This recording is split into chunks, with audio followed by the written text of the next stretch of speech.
Assalamualaikum warahmatullahi wabarakatuh.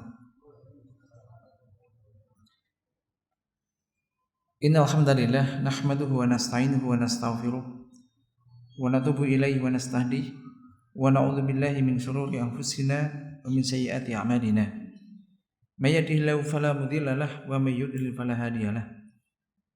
Asyhadu an la ilaha illallah wahdahu la syarika lahu wa asyhadu anna Muhammadan abduhu wa rasuluh.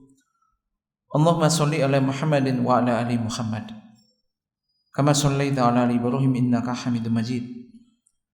Allahumma barik ala Muhammadin wa ala ali Muhammad kama barakta ala ali Ibrahim innaka Hamidum Majid. Ya ayyuhalladzina amanu taqullaha haqqa tuqatih wa la tamutunna illa wa antum muslimun, amma ba'd. Jamaah sekalian yang dirahmati Allah Subhanahu wa taala, alhamdulillah kita senantiasa menjadikan puji syukur hadirat Allah Subhanahu wa taala atas semua nikmat dan karunia yang telah dilimpahkan oleh Allah Subhanahu wa taala kepada kita.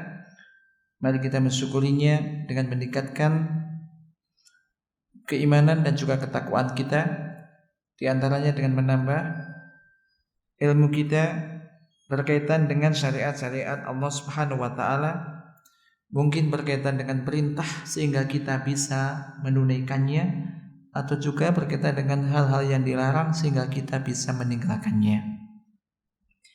Termasuk di antaranya mempelajari tentang dosa-dosa besar yang harus kita tinggalkan. Kita akan melanjutkan baca kita Al-Kabair, yakni Al-Kabir Ar-Rabi'ah, dosa besar yang keempat. Yang pertama yang telah kita bahas apa? Yang pertama syirik. Yang kedua membunuh, jiwa yang dilarang untuk dibunuh. Yang ketiga sihir. Yang keempat sekarang tarkus sholah, meninggalkan sholat.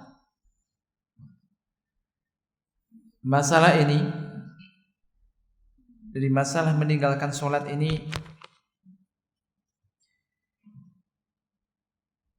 sangat mungkin kita jumpai, bahkan mungkin di antara kita pun terkadang mengalami itu. Atau di tengah-tengah masyarakat kita pun ada orang yang kurang memperhatikan masalah sholat ini.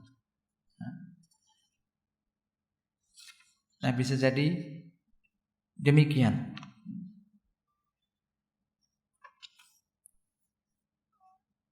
Allah Subhanahu wa taala telah berfirman di dalam surah Maryam,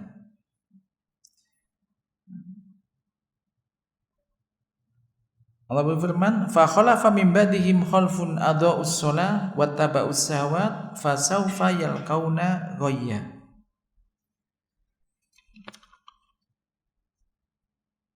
Illa man taba wa amana wa amila sholihan fa ulaika yadkhulunal jannah wa la yudlamuna syai'a.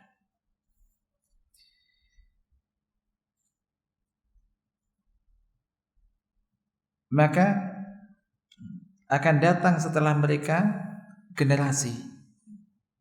Setelah generasi yang baik akan datang generasi yang tidak baik. Sifatnya adaa'us shalah wa taba'us syahawat fasawfa yalqauna ghayya.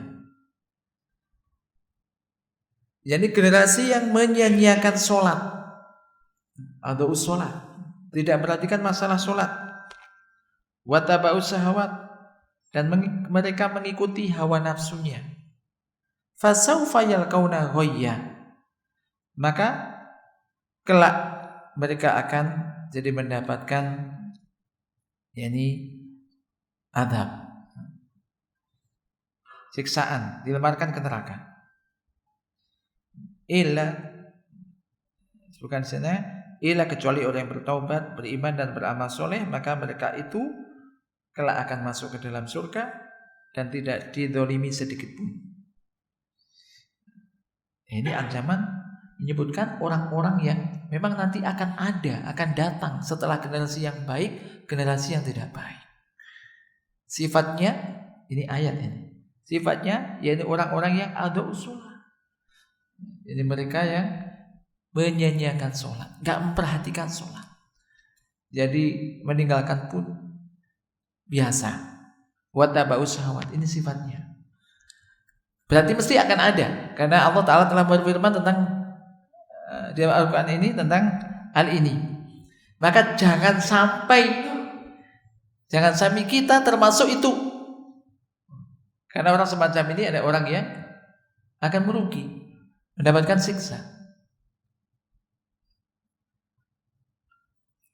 Allah Ta'ala juga berfirman, fawailul lil musallin alladzina hum an sholatihim sahun. Celakalah orang yang sholat, yaitu orang-orang yang lalai dari sholatnya. Lalai dari sholatnya. Orang yang sholat masih celaka. Yaitu siapa? Orang yang sholat tapi lalai dari sholatnya. Lalai dari sholat. Ya, ini diantara maknanya ada dia mengerjakan sholat tapi yuakhiruna waktu sholat. Yuakhiruna sholat, mengerjakan sholat tapi di akhir-akhir waktu. Sholat asar menjelang maghrib, sholat maghrib menjelang isya.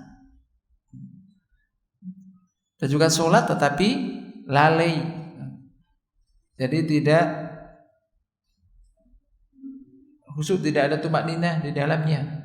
Ini orang juga masih walaupun sholat celaka. Kenapa? Karena sholat orang yang gak tumakninah, sholatnya bisa rusak. Karena tumakninah bagian rukun daripada sholat. Nah, kalau orang yang sholat tetapi sholatnya lalai dari sholatnya, bukan di dalam sholat, itu celaka. Berarti orang yang gak sholat, lebih celaka lagi. Lebih celaka lagi. Nah, ini dosa besar. Lebih celaka lagi. Maka tidak cukup hanya sekedar maka di dalam Quran ini tidak cukup hanya sekedar mengerjakan sholat. Tidak cukup hanya sekedar melaksanakan sholat. Maka di dalam Quran sifat orang-orang mukmin itu apa? Melaksanakan sholat apa mendirikan sholat? Mendirikan sholat. Gak ada yang menunaikan sholat. Lafadznya rata-rata apa? Mendirikan sholat. Contohnya sifat orang-orang yang bertakwa di Al-Baqarah, ya alladzina yu'minuna bil ghaibi wa yuqimuna sholah, dan mendirikan sholat. Dan mendirikan sholat. Demikian juga di dalam hadis, buniyal islamu ala khamsin, syahadati an la ilaha illallah wa anna muhammadar rasulullah wa iqamis shalah, dan seterusnya. Islam dibangun di atas 5 perkara, yaitu syahadat an la ilaha illallah wa anna muhammadar rasulullah dan mendirikan sholat. Ya, di sini kalaulah orang yang sholat tapi lalai dari sholatnya ini celaka, maka orang yang meninggalkan sholat, orang yang tidak sholat tentu lebih celaka lagi. Ini yang bisa kita tadi kaitan dengan meninggalkan sholat. Ini saking pentingnya sholat. Wa qala aidan, wa qala ta'ala, Allah Ta'ala juga berfirman, ma salakakum fi saqar qalu lam nakum minal musallin.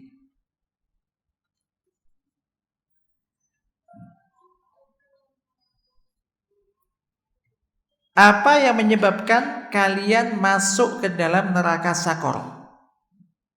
Masuk dalam neraka jelas ini. Masalakakum fi Sakor qalu lam naku minal musallin. Mengapa kalian masuk dalam neraka Sakor? Mereka menjawab, lam naku minal musallin. Kami dulu bukan termasuk orang-orang yang mengerjakan sholat, yang menunaikan sholat. Yang sholat, berarti nggak sholat orang ini. Berarti artinya menjelaskan apa? Karena dia nggak sholat ketika hidup di dunianya, masuk neraka Sakor. Ayat ini kan jelas. Masih ada juga orang yang nggak sholat. Berarti nantang neraka sakor. Kepingin masuk neraka sakor. Ayatnya jelas. Maka jamaah sekalian dimani Allah Subhanahu wa taala, ketika kita membaca ayat-ayat Al-Qur'an, ini tolong setelah dibaca, walaupun mungkin baca nggak usah banyak-banyak baca gitu. Kemudian tafahum, tafakkur, memahaminya. Paling tidak kan ada terjemahannya, paling tidak terjemahannya. Apa terjemahannya? Ini. Ya syukur kalau bisa tafsirnya gitu. Faedah dari apa? Alhamdulillah sekarang udah banyak buku-buku yang kitab-kitab yang diterjemahkan. Supaya apa? Benar-benar ini mengingatkan kita. Bisa kita jadikan apa? Petunjuk Quran ini. Petunjuk hidup. Namanya petunjuk. Petunjuk. Oh, kamu harus ke sana, kamu ke sana, kamu harus begini, kamu jangan begini. Petunjuk. Tapi kalau kita nggak ada keinginan untuk mengetahui isinya, bagaimana kita akan bisa menjadikan Al-Quran sebagai petunjuk? Nggak ngerti. Ayat, misalkan Al-Ma'un tadi, mungkin banyak orang ini apa? Hafal. Fawailul lil musallin alladzina hum an sholatihim sahun. Insya Allah banyak yang hafal. Artinya, ya insya Allah juga tidak semua orang tahu. Tidak semua orang tahu, bahkan yang hafal. Ya, lebih celaka lagi kalau sudah tahu tapi dilanggar. Ya mungkin tidak tahu. Ya, ini penting mengetahui itu. Demikian juga dalam kitab Al-Kabair disebutkan wa qaula alaihi salatu wassalam, yakni Rasulullah SAW juga bersabda, hadis riwayat Imam Tirmidzi dan juga Imam An-Nasa'i, al-ahdu alladzi bainana wa bainahum as-shalah faman tarakahu faqad kafar. Al-ahdu alladzi bainana, perjanjian yang ada antara kami dan mereka. Dan mereka, ya orang berarti bukan muslim ya, adalah as-sholat, yaitu sholat. Faman tarakaha faqad kafara. Barang siapa yang meninggalkan sholat, maka ia telah kufur. Ia telah kufur. Ya, barang siapa meninggalkan sholat, ia telah kufur, kafir.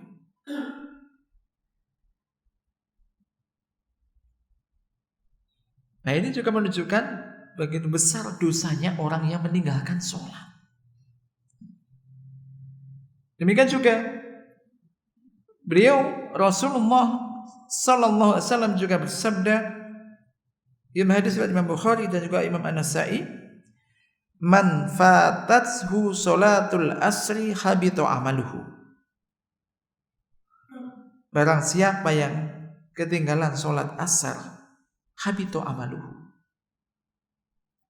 maka amalnya terhapus. Nah, di sini sahih. Nah, ini disebutkan sholat asar karena sholat asar ini tidak sedikit. Kadang-kadang orang itu hari-harinya juga demikian. Sholat asar kayaknya seakan-akan waktu nanggung kan. Kerja jam 3:30 asar, nanti aja lah. Masih asar, sebentar lagi lah selesai. Begitu selesai juga nggak segera sholat, begitu pulang, wah masih kotor bajunya ini, belum nanti habis itu ini atau itu sampai kadang-kadang sampai menjelang maghrib. Maka di antara juga berkaitan dengan ayat hafidhu ala sholawati wa sholatil wusta, jagalah sholat dan juga sholatul wusta. Bagian besar dari tafsir menyebutkan sholatul wusta ini sholat asar. Sholat asar. Maka ini, nah kalaulah sholat asar aja barang sampai ketinggalan sholat asar, ini habito amaluhu, jadi amalnya gugur. Bagaimana kalau sholat 5 waktu nggak sholat belas? Wah lebih lagi. Ini. Jadi ini sholat asar. Ini bukan berarti kalau sholat subuh gimana? Kalau sholat duhur mana? Sama. Tapi ini karena banyaknya di waktu-waktu, ini keutamaan sholat asar juga nih, dan juga waktu asar semacam itu kenyataannya. Maka ini juga memberikan pelajaran bagi kita. Kalau kita kerja dan memang ada waktu, pulih untuk mengerjakan sholat ketika masuk waktu sholat, segera gunakan ini. Segera gunakan. Jangan berpikir, alah waktunya kan panjang, nanti aja lah, masih panas. Ya memang gak mendung panas. Ini waktunya kan mesti, ya itu waktunya. Waktu sholat itu berubah-ubah. Oh, asar saya di tempat saya jam 4:30. Karena ada orang, kita kadang-kadang kalau di kampung ini kan termasuk kota, kalau sini kan kampung itu kalau adzannya misalkan jam 4:30 asar, padahal sekarang asar kadang-kadang jam 3 lebih sedikit udah adzan. Nunggu 4:30 menjelang maghrib, ya berubah-ubah sesuai dengan waktu. Kalau bisa tunaikan sholat di awal waktunya. As-sholatu ala waktiha atau as-sholatu fi awali waktiha. Amalan yang paling dicintai oleh Allah, amalan yang paling utama. Alhamdulillah kita di Balik Bambang, kita alhamdulillah saut-sautan adzan. Begitu masuk adzan, masuk sholat sudah sana adzan, masjid sana adzan, masjidnya adzan. Alhamdulillah. Ini bersyukur sekali kita tinggal di tempat semacam ini. Terkadang ada di sebuah tempat itu kadang begitu orang yang biasa mengerjakan sholat di awal waktu, toleh ke kanan, toleh ke kiri, kok belum juga ada yang adzan. Mungkin mas ke kampung, pulang kampung, sini ada tuh, ternyata ditunggu-tunggu juga sampai maghrib gak ada yang adzan. Orangnya pada ke ladang, pada kemana, gak ada yang adzan. Ada musola, ada masjid, tapi kosong. Sholat asar. Jadi kalau sholat asar aja ketinggalan bisa begitu, bagaimana kalau lebih dari itu? Demikian juga waqala bainal abdi wa bainas syirki tarkus sholah. Riwayat Imam Muslim juga Imam Abu Dawud.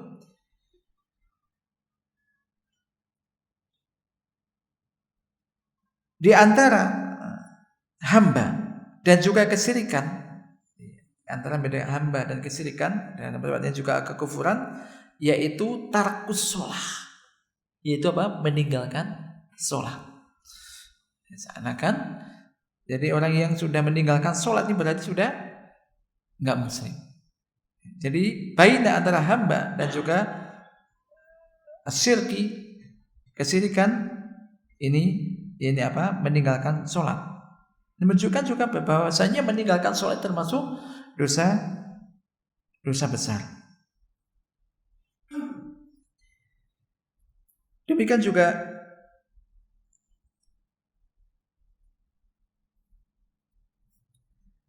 wa anhu sallallahu qala man taraka shalah muta'ammidan faqad bari'at minhu dhimmatullah.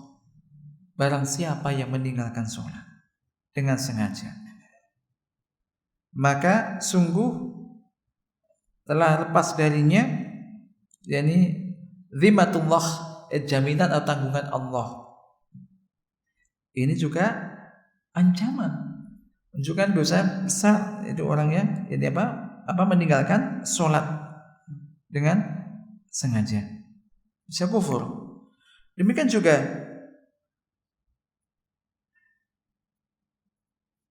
qala Umar radhiyallahu anhu, ama innahu la khadda li ahadin fil islami, ini adu as-shalah.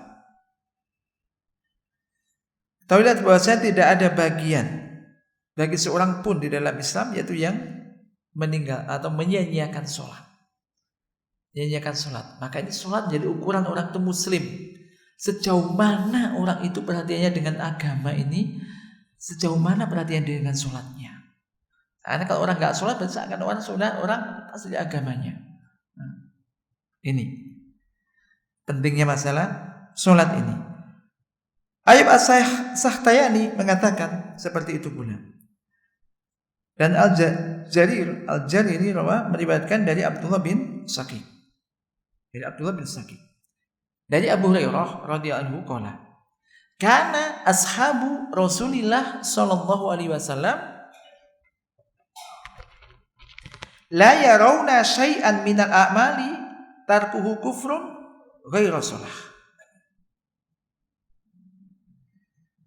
Adalah para sahabat Rasulullah sallallahu alaihi wasallam la yarawna syai'an minal a'mali, tidaklah mereka memandang ada sesuatu amalan yang meninggalkan amalan itu hukumnya kufur selain sholat. Apa maksudnya dan kata lain? Tidak ada amalan yang kalau ditinggalkan kufur selain sholat.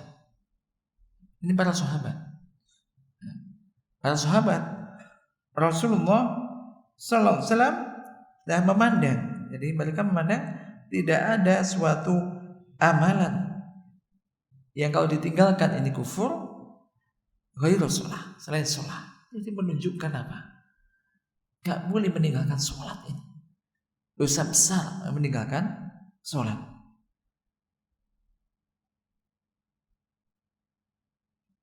Dikeluarkan dari Al-Hakim di dalam Al-Mustadrak dan juga At-Tirmidzi tanpa menyebutkan nama Abu Hurairah.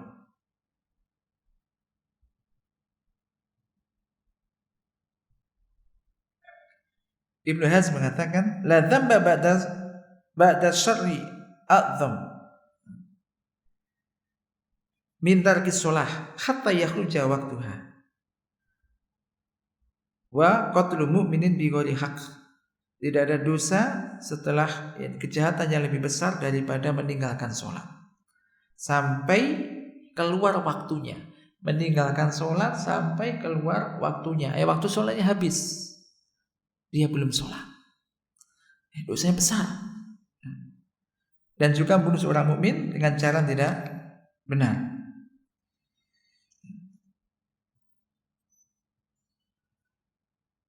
Demikian juga dari Abu Hurairah radhiyallahu anhu berkata, qala Rasulullah sallallahu alaihi wasallam, awwalu ma yuhasabu bi al-abdu yaumil qiyamati min amalihi salatuhu. Fa in saluhat faqad aflaha wa anjah. Wa in fasadat faqad khaba wa khasar. Rawahu Tirmidzi wa hasanahu. Amalan pertama kali dari seorang hamba yang akan dihisab, dihitung, ditanyakan nanti pada hari kiamat, yaitu sholatnya. Perhatikan ini, hadis ini sering kita dengar ini. Sholatnya, jika sholatnya bagus, maka dia beruntung dan selamat. Namun jika sholatnya rusak, maka sungguh dia telah rugi, telah merugi. Ya, kalau orang sudah diberitakan pertama kali nanti amal yang akan dihisab ini adalah sholat, masa juga nggak perhatikan sholatnya? Padahal dia yakin dia mati pasti akan meninggal. Maka hadis ini juga memberikan syarat pelajaran bagi kita bahwasanya hendaknya kita menjaga sholat, memperbaiki sholat, meningkatkan kualitas sholat kita. Kualitas sholat bisa ikhlas karena Allah, kita kerjakan sholat sesuai dengan sholat yang dicontohkan oleh Rasul Sallallahu Alaihi Wasallam. Tidak semena, tidak seenaknya saja. Nah memang ketika orang itu sholat atau enggak sholat, orang lain juga enggak rugi. Enggak rugi secara langsung, enggak rugi. Kan dia sendiri nanti yang mendapatkan ini apa? Akibatnya.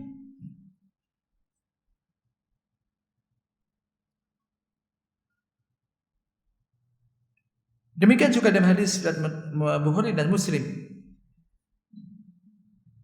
Rasulullah SAW sabda umirtu an uqatila nasa hatta yashhadu an la ilaha illallah wa anna Muhammadar Rasulullah wa yuqimus shalah wa yutuz zakah. Fa idza fa'alu dzalika asamu minni dima'ahum wa amwalahum illa bihaqqil Islam wa hisabuhum 'ala Allah.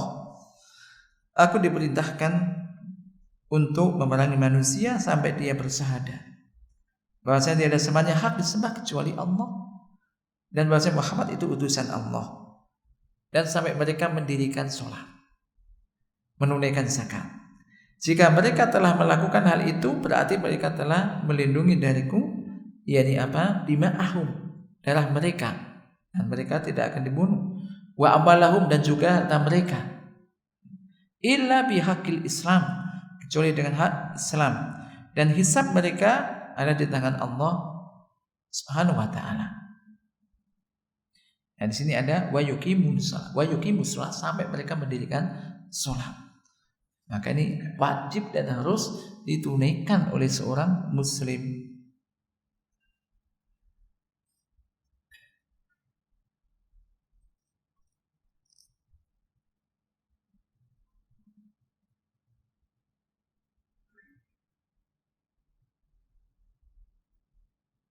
Demikian juga pernah dari Abu Sa'id bahwasanya ada seorang berkata, "Ya Rasulullah, ittaqillah." Perhatikan orang ini. Ada seorang mengatakan kepada Rasul, "Ya Rasulullah, ittaqillah."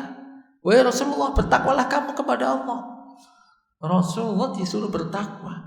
Ya Rasulullah, bertakwalah kamu kepada Allah. Faqala wailah. Maka Nabi mengatakan, celaka kamu.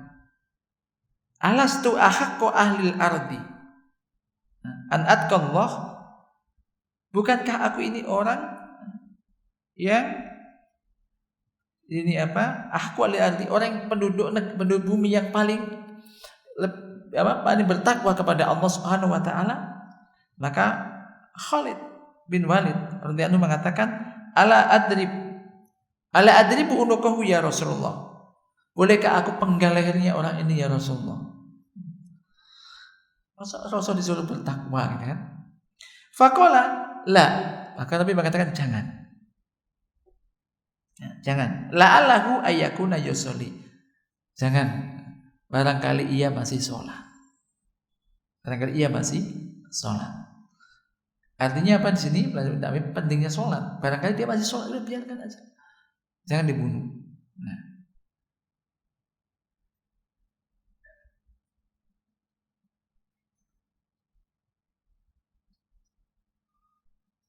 Demikian juga Imam Ahmad meriwayatkan di dalam musnadnya dari hadis Abdullah bin Amr radhiyallahu anhuma dari Nabi SAW annahu qala. Beliau bersabda, "Man lam yuhafid ala shalah, lam yakun lahu nur wala burhanun wala najatun. Wa kana yaumal qiyamati ma'a Qarun wa Fir'aun wa Haman wa Ubay bin Khalaf."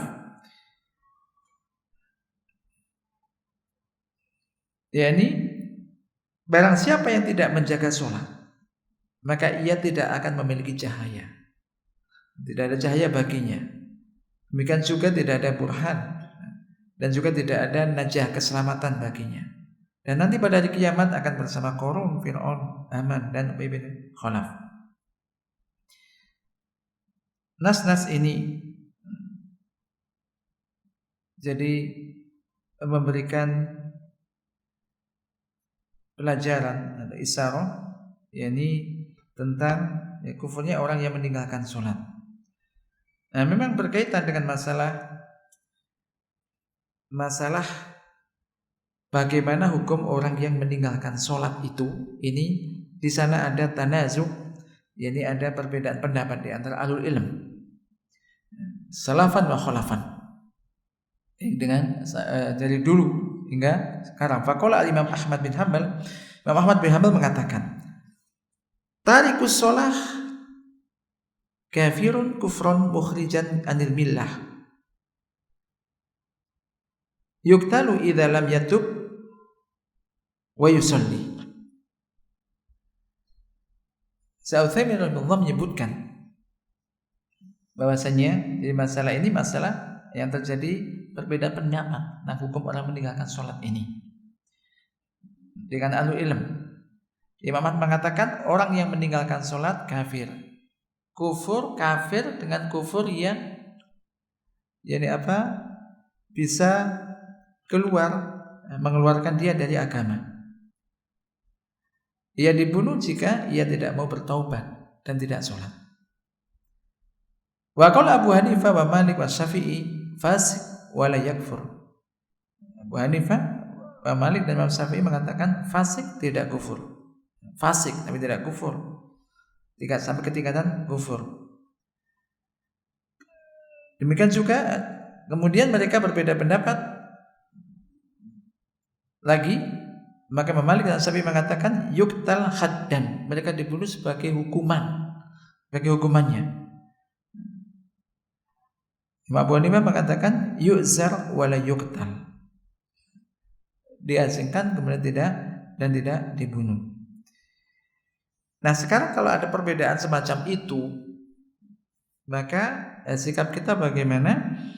Maka beliau mengatakan, apabila terjadi masalah semacam ini, masa-masa yang diperselisihkan, maka yang wajib bagi kita adalah mengembalikan masalah itu kepada Al-Quran dan juga As-Sunnah Rasulullah SAW.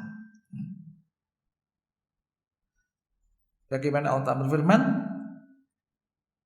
wa makhtalaftum fihi min syai'in fahukmuhu ilallah. Dan apapun perselisih yang kamu selisihkan dari suatu perkara, maka hukumnya adalah dikembalikan kepada Allah. Udah kembali kepada Allah. Bagaimana Al-Quran. Demikian juga Allah Ta'ala berfirman, fa in tanaza'tum fi syai'in farudduhu ilallahi war rasul in kuntum tu'minuna billahi wal yaumil akhir. Dzalika khairu wa ahsanu ta'wila. Ini secara umum ini dalam surah An-Nisa ini. Dan jika kamu sekalian tanazu, berbeda pendapat dalam suatu urusan, kembalikan masalah itu kepada Allah dan Rasul, kepada Al-Quran dan juga Sunnah dan hadis. In kuntum, jika kamu sekalian itu beriman kepada Allah dan hari akhir,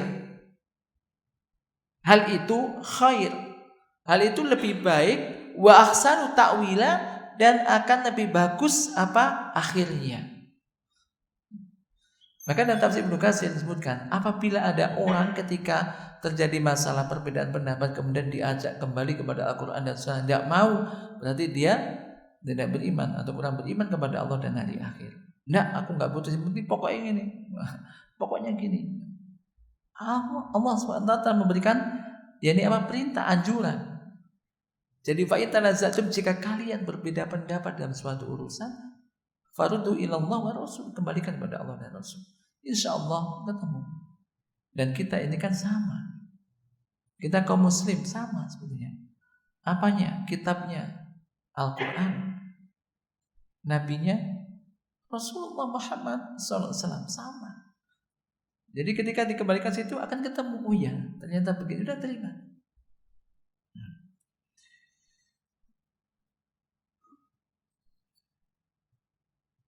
Kenapa?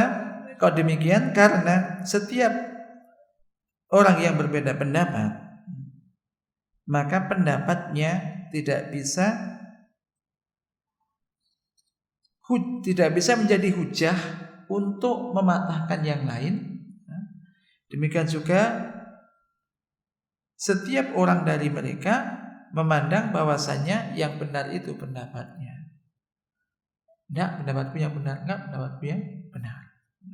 Macam itu. Dan salah satu dari keduanya tidak ada yang lebih bisa diterima, maka wajib untuk udah dikembalikan lagi kepada Al-Quran dan juga Sunnah Rasulullah Sallallahu Alaihi Wasallam.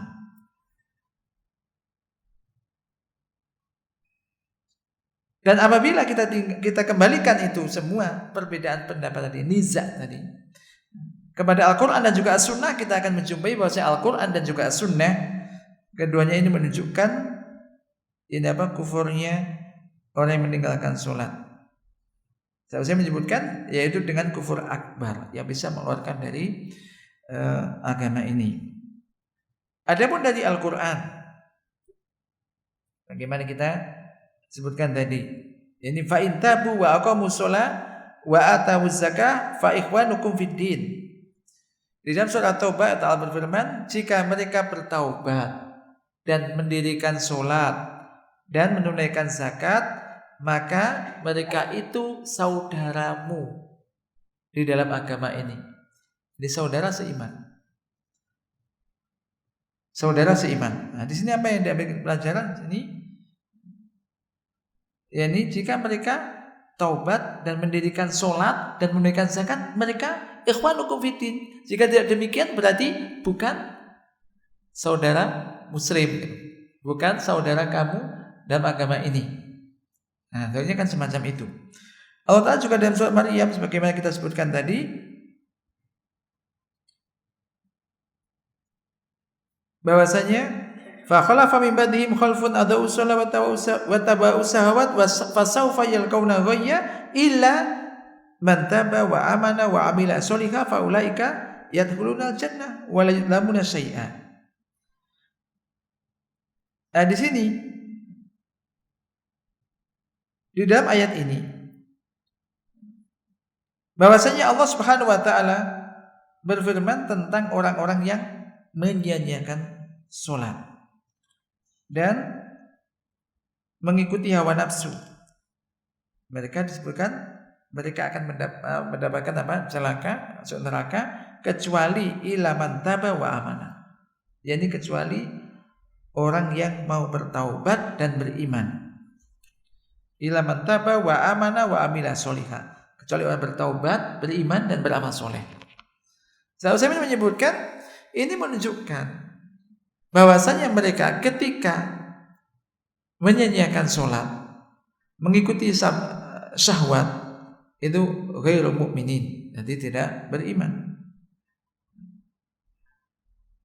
Sedangkan di dalam surat At-Taubah yang sebelumnya tadi bahwasanya Allah Ta'ala mensyaratkan adanya tadi persaudaraan iman, ikhwan fiddin, jadi persaudaraan ukhuwah imaniyah di antara kita dan juga antara orang-orang musyrik. Ini apa? Salah satu surut. Ini ada 3 syarat. Yang pertama, ayatubu minasyirki, hendaknya mereka bertobat dari syirik. Yang kedua, wa ayyuqimus shalah, mendirikan salat. Yang kedua, hendaknya mereka mendirikan salat. Yang ketiga, hendaknya mereka menunaikan zakat.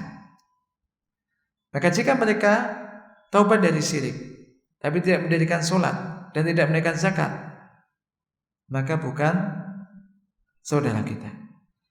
Dia menyebutkan demikian, wa in aqamu shalah, jika mereka mendirikan salat, tidak menunaikan zakat, ya, falaisu bi ikhwatin lana, bukan ikhwah kita. Wal ukhwah fid din la tantafi ila haitsu yakhrujul mar'u minad din bil kulliyah fala tantafi bil fusuq wal kufr duna kufr. Sedangkan persaudaraan seagama, namanya masih saudara seagama, ini tidak akan hilang kecuali jika manusia telah keluar dari agama secara keseluruhan. Maka kalau sekedar falatan tafi, tidaklah itu hilang persaudaraan itu bil fusuq dan fasik, kefasikan, kekufuran, duna kufur, kekufuran yang tidak sampai ke tingkatan kufur mengeluarkan agama. Maka ini tidak mengeluarkan orang itu dari keadaannya sebagai seorang mukmin. Nah,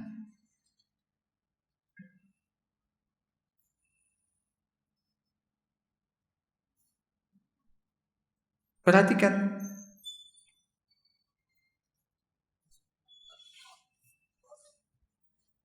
kita perhatikan juga berkaitan dengan ayat faman ufiya lahu min akhihi syai'un fatiba'un bil ma'ruf wada'un ilaihi bi ihsan.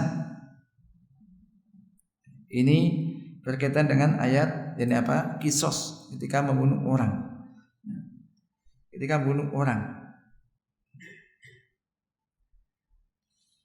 barang siapa yang ufiya dimaafkan kemudian saudara mendapat maaf dari saudaranya, lalu dia mengikuti yang baik, maka wadaun ilahi bi ihsan, dan menunaikan hanya dengan baik. Intinya lepas ini hukumnya apa keluar kufur, keluar dari agama, ataupun juga termasuk tidak keluar dari agama tapi menunjukkan dosa besar intinya. Maka itu kehati-hatiannya dohirnya keluar kufur, keluar dari agama. Maka sekali lagi yang penting jangan sampai seorang muslim meninggalkan sholat. Maka sholat dikatakan dosa besar ini. Dan sebaliknya harus diperhatikan dan dijaga sholat.